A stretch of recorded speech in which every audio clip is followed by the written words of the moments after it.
Hey everybody, welcome back to the channel. We've got an exciting episode on Daily Palantir today because we officially have results after a while on what is happening with the NHS post Palantir Federated Data Platform deal. So we're going to talk about those results. Some very interesting numbers came out on that. Second, we're going to talk about Palantir's next healthcare partnership that they made last week. The first one was the Option Care Healthcare Partnership. This one is going to be with the University of Colorado, so we're going to be discussing that. And then finally, we've got some interest updates, short interest updates on Palantir. It seems like the shorts are continuing to cover. Busy episode.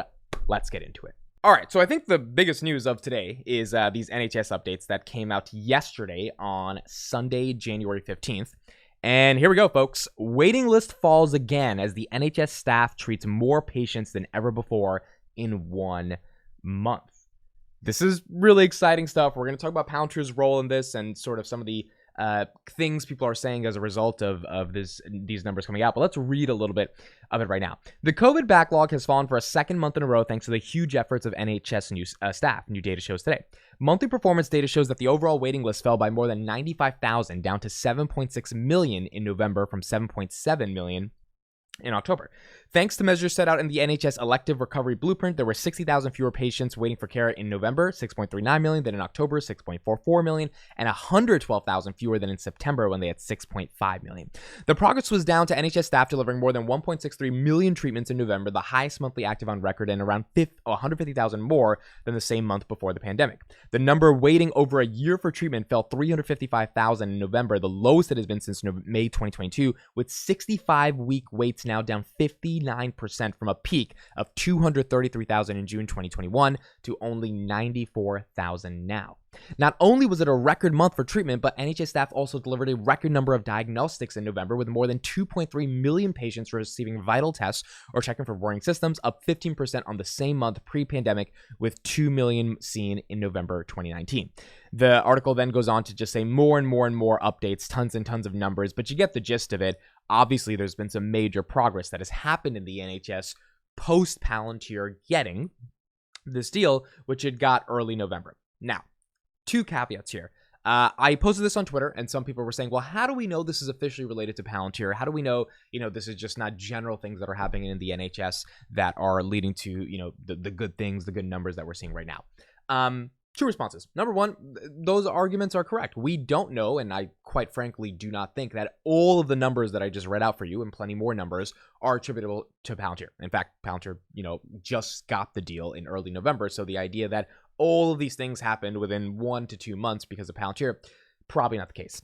However, what I think a lot of people are forgetting, and this is what you would know if you're just studying this company every single day, for the past 2 years, is that the NHS didn't just wake up and give Palantir this deal.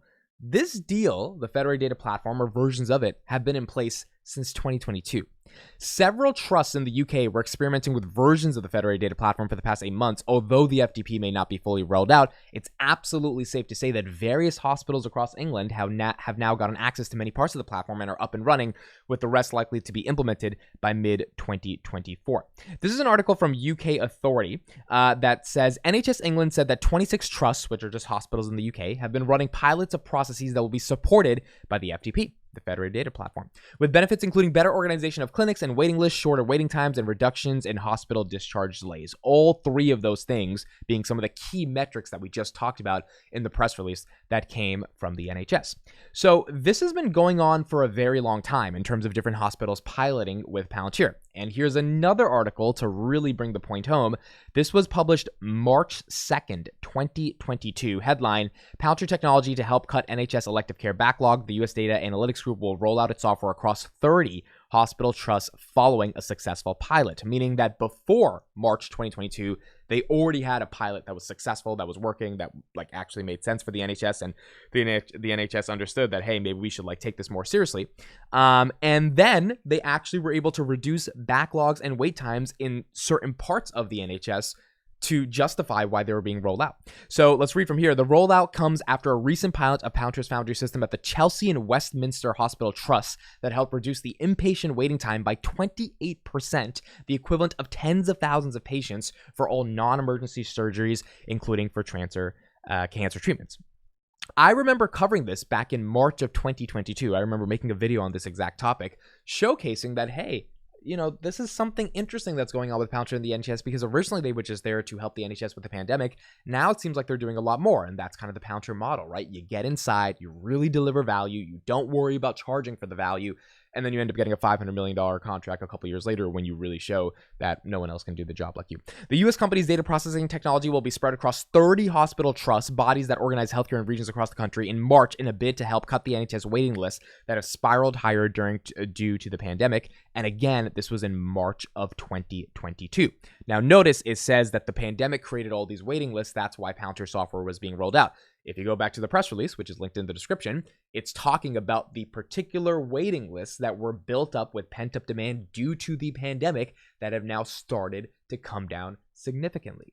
So I'm not saying that the NHS is only getting results because of what's going on from Palantir, because I don't even know how much the federated data platform is rolled out. What I am saying with a very sort of educated guess here, just looking at the raw data, is that Palantir didn't just get the deal and be like, all right, let's implement the platform. This was a very hard deal to get, and this deal began to be implemented within various trusts across the entire United Kingdom back in March of 2022. So my assumption is that once the deal was final, a lot of those hospitals got updated to the latest platform of the FDP. They got a lot of features, probably not all the features, but a lot of the features that are sort of the core selling points of the federated data platform. You might think about staffing, you might think about organization of healthcare data or patient data, all these different things that exist. And a lot of them started getting briefed on how they can actually implement the software within their organization, given Palantir is working with Accenture, which is the consulting firm that's helping them implement this throughout the United Kingdom. All of this to say, at the end of the day, we are looking for results. And Palantir has been rolling out this pilot inside of the NHS since March of 2022, which is why they were ready to probably kind of turn on the switch as soon as they got the deal officially and have these hospitals immediately integrate all their data and get ready to go.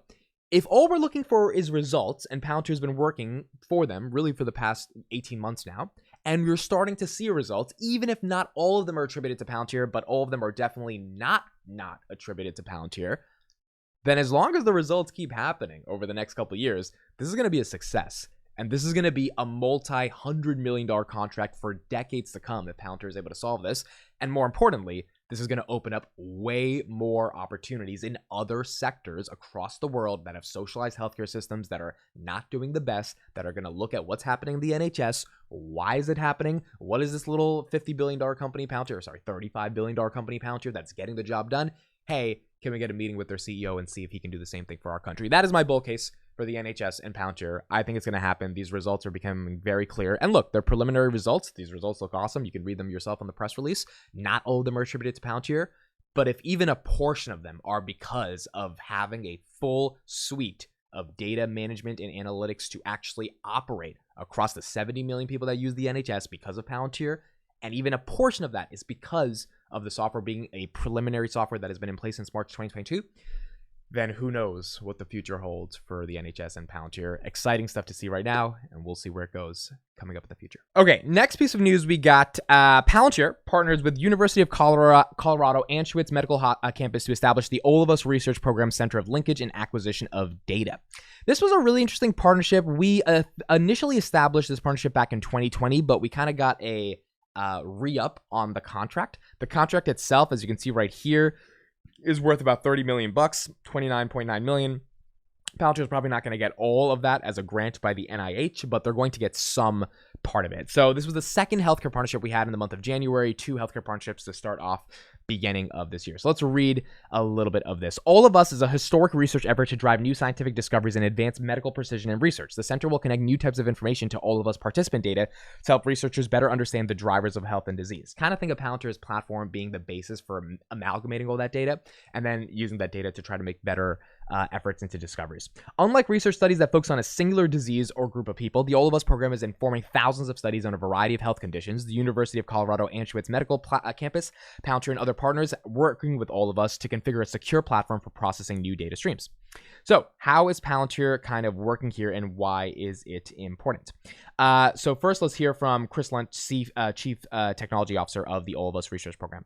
The approach to data collection for the Center for Linkage and Acquisition of Data will allow the program to maximize participants' data and expand the utility of the All of Us dataset without asking more of our participants. So you get more without having to get more data from the participants, which is always more important if you can get better insights. This will enable All of Us data to answer questions researchers don't even have the means to investigate yet.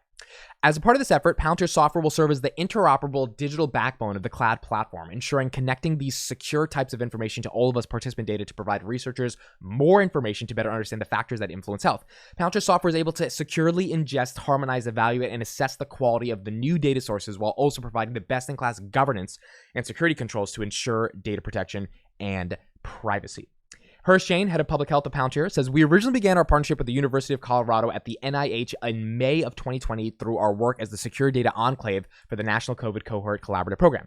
Recognizing that critical health outcomes require close collaboration across the entire healthcare system, we're honored to partner with peers across the industry, government, and academia to support the program. This program has the potential to dramatically improve the health outcomes, and we are excited to be part of the team.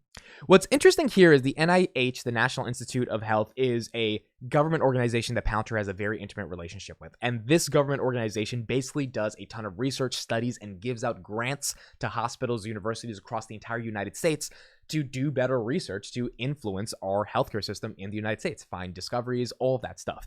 They've been working with Palantir for a long time. It makes a lot of sense that they wanted Palantir to continue the work at this particular hospital campus at the University of Colorado in order to be able to say, hey, can you actually build us a platform that can amalgamate all this data, become interoperable, and utilize that data to get insights from it without having to get more from our patients, which is the key, value and use case ultimately to having a data-driven approach to doing research. It just shows another healthcare partnership for Palantir. I'm becoming more and more of a bull on just healthcare in general, and more bullish that healthcare is going to be the vertical that I think in 2024, Palantir decides they want to seriously go after. They've already been doing a phenomenal job on it, but if they can seriously go after it, then you never know. I mean, that just means that there is a lot of opportunities going into the future for what healthcare can be, given it's a $4 trillion market. And in the United States, Palantir is powering 16% of hospital beds. I mean, there's just so much to expand, so much growth. If this is the vertical that's working, let's use this as the vertical to then expand to every other vertical. But if we want to get back to that 30% top line growth, maybe healthcare is the thing that we have to go deeper into. And in this case, it seems like Palantir is doing that with 2 healthcare partnerships in the month of January. Okay, last thing we got to discuss today is a Palantir short interest. This is as of December 29th, 2023. These things come out every 2 weeks. It is down another 6%. So back in September, this was 180 million shares. Now it's 101 million. A couple of weeks ago, it was at 108 million. So we're down from about 6%. The percent of float that is sold short for Palantir is 5.5%. Palantir now is down from 5.95% short, which was last week, to 5.55%. 100 million out of the 2.1 billion shares are sold short. And if you want these short updates, follow me on Twitter in the description. I post them every 2 weeks, and you get all those updates along with other Palantir content. So overall, I mean, look, 101 million shares being short out of 2.1 billion, that's not too bad. 5.5% of the float sold short. There's other companies out there that have a much higher float. For example, SoFi has, went from 16% to about 13% of their shares sold short. Look, as a shareholder with a company that probably gets disregarded and gets manipulated a lot in the markets, just given all the liquidity that's there, to only have 5.5% of our shares sold short. Would I want that lower? Sure. But is it the worst thing in the world just in terms of short floats? No, probably not, given that it was much higher at around 8% just a couple months ago. So what this means for investors is that shorts have started to cover. They've started to recognize, look, Q4, I don't know, and I have a lot of videos coming in the future in terms of my expectations for Q4, which I think we have earnings in February 16th. That's not an official date, but that's the date probably going to be around. I don't know what Q4 is going to bring. I mean, most likely it's about 3 to 4 cents of EPS and about $602 million of revenue, but the guidance for growth in 2024 is what's going to determine if the stock goes up or down that day. That's the only number that really matters. If the guidance is above, I would say 20 to 25% growth, we're probably going to get a nice little upswing. If it's below, it's going to be tough for the street to justify the multiple. So I think shorts are afraid, because even if they want to guess that Palantir is not going to grow and the growth is going to stall, what if what if they say, hey, we're really growing this year and AIP is out of control and blah blah blah, and then like the narrative goes to shit in terms of the short narrative, and then boom, you lose a lot of money if you're short Palantir. So it's very risky in my opinion to be short Palantir right now, just because you have no idea how they're gonna present the quarter for Q4 and present guidance. But it seems like a far majority of people have decided we are not going to stay short this company, and that's why they've covered the short so far, and we're seeing that short float start to come down. All right, that's it for me. Thank you guys so much for listening and watching this episode of Daily Palantir, dailypalantir.substack.com. If you are not subscribed to the free email newsletter, please make sure you check it out. Thank you for listening and watching, and I'll see you guys tomorrow on another episode of Daily Palantir.